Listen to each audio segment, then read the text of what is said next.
Həbsdə olan və 20 gündür azlıq aksiyası keçirən müxalif siyasətçi Tofiq Yaqublu'nun səhhətinin pisləşdiyi, yeriməkdə çətinlik çəkdiyi bildirilir.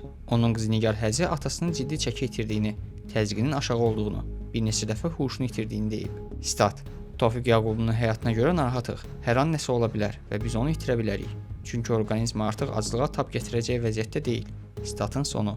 Tofiq Yaqublu fevralın 23-də saxlanıldığı Bakı İstintaq Təcridxanasında bir həftəlik cərimə kamerasına salınıb və həmin vaxtdan aclıq edir. Martın 11-də Siyasi Menecment İnstitutunun direktoru Azər Qasımlı 12 il azadlıqdan məhrum edilib. İlham Əliyevin sərt tənqidçilərindən olan Qasımlı son sözündə yeganə zərərçəkmiş tərəf olduğunu deyib. Stat: Həm azadlığımı, həm əmlakımı əlimdən alıblar. Hər kəs bilir və anlayır ki, mənim həbsim siyasi sifariş əsasında həyata keçirilib. Statın sonu. Bakı Ağır Cinayətlər Məhkəməsi Azər Qasımlını hədə-qorxu ilə tələb etmədə təqsirli bilib. Müdafiə tərəfi isə bildirir ki, hədə-qorxu iddiası sübuta yetirilməyib.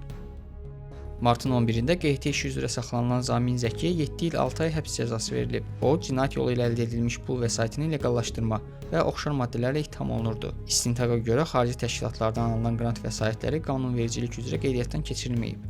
Sosial işçi olan Zamin Zəki ittihamları qəbul etmir və həbsini ictimai fəaliyyəti ilə əlaqələndirir.